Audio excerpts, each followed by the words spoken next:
soir, c'est France-Bulgarie. Et France-Bulgarie, vous le savez, c'est le cauchemar de tous ceux qui étaient en âge de regarder la télé en 1993. Eh ouais, 93 gros, la Ligue des Champions gros, pour l'OM. Ah non Bengus, je voulais plutôt parler du match qualificatif pour la Coupe du Monde l'année suivante aux États-Unis. Je vous la fais courte, comme t'habites. Je vous résume donc ce France-Bulgarie. Non, en fait, j'ai pas envie. Déjà, j'ai pas envie de rendre triste tous les papas qui nous regardent. Et en plus, les chaînes télé et les journaux en parlent en boucle depuis 5 jours. On a compris. En gros, on s'est fait enculer, voilà. Et on n'a pas joué la Coupe du Monde, rien de plus à dire. Hein Didier, on s'est fait enculer. Tout à fait. Et ouais, ce match, c'est clairement le pire fiasco de l'histoire du football français depuis 30 ans. De ne pas participer à la séance d'entraînement. D'épouser Estelle. Donc c'est aujourd'hui que je lui demande.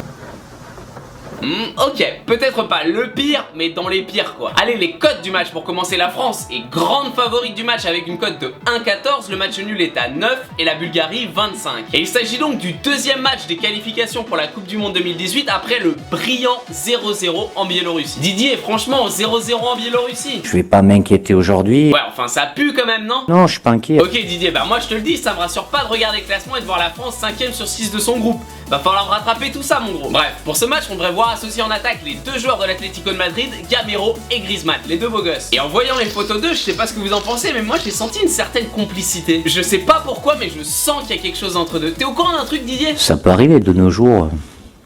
Pourquoi pas, mais enfin, je pense pas. Ok, et sinon, Hatem Ben Arfa n'a pas été sélectionné, il semblait énervé. Il paraît qu'il t'en veut Didier. Il paraîtrait... conditionnel, voilà. Bah si, je te jure Didier. Et tu te rappelles l'histoire de Karim Benzema avec Rihanna là? Bah le petit Ben Arfa, si ça continue, ça va faire pareil. Avec Kim Kardashian, tiens, je parie. Tant que lui, il dit pas, il me le dit pas ou il vous le dit pas, après c'est un peu du blablabla. Bref, parlons un peu de nos adversaires du soir, la Bulgarie qui ont gagné leur premier match 4-3 contre le Luxembourg avec une victoire arrachée à la dernière seconde. Et ouais, comme en 93. Désolé pour les souvenirs Didier. Tu m'en demandes trop.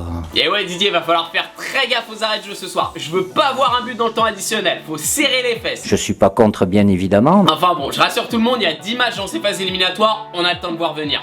Allez on passe au bon pronostic.